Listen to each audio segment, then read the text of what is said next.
Ever wonder why we're so quick to jump to conclusions? Or why a tiny bit of bad news can ruin our entire day? It's not you. It's your brain. Specifically, it's the ancient, primitive part of your brain that's still calling a lot of the shots. Let's just dive into how our primitive minds are hardwired for survival and what that means for us in the modern world. Imagine our ancestors on the savannah. Life was tough. Every rustle in the grass could be a predator. Every strange-looking berry could be poison. To survive, their brains needed to be incredibly efficient at detecting threats. There was no time for deep analysis. It was a simple, brutal equation. Mistake a stick for a snake, and you just get a little spooked. Mistake a snake for a stick, and you're done. This developed what we now call a negativity bias. Our brains are like Velcro for bad experiences and Teflon for good ones. It's why one critical comment can stick with us for days, while a dozen compliments fade away in minutes. This wasn't about being pessimistic. It was about staying alive. This survival instinct also explains our tendency to think in us versus them terms. Back then, belonging to a tribe was essential. Your group provided protection, food, and support.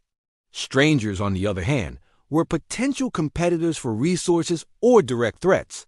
So our brains developed a shortcut, quickly categorized people as either part of our in-group or the out-group. This tribalistic thinking was a brilliant survival strategy for thousands of years.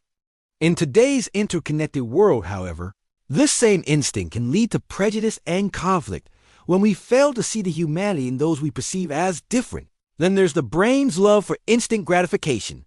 For our ancestors, if you found a source of high-calorie food, like a beehive full of honey, you ate as much as you could, right then and there.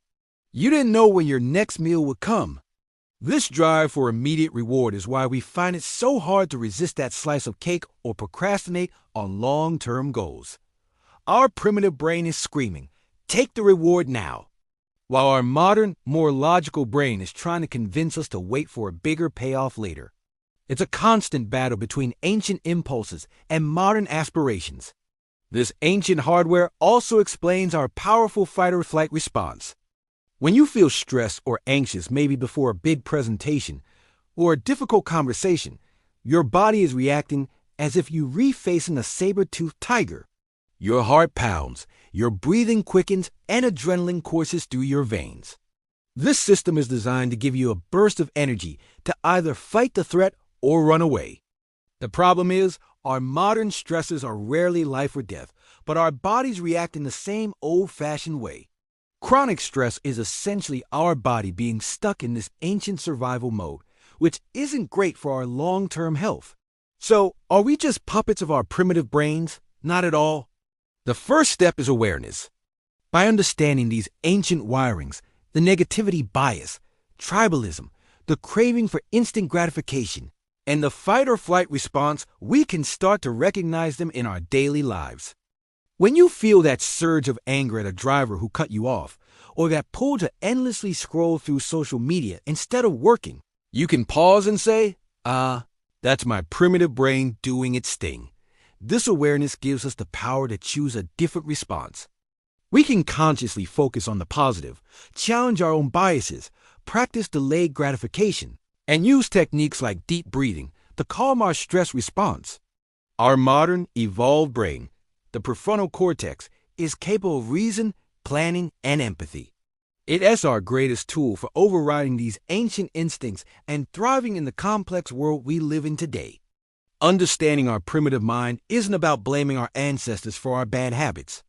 It's about appreciating the incredible survival machine we've inherited and learning how to steer it, rather than letting it run on autopilot. By bridging the gap between our ancient brain and our modern lives, we can harness its power for survival and still build a life of purpose, connection, and well-being. Thanks for watching. If you found this interesting, give this video a like and subscribe for more deep dives into the human mind. See you next time.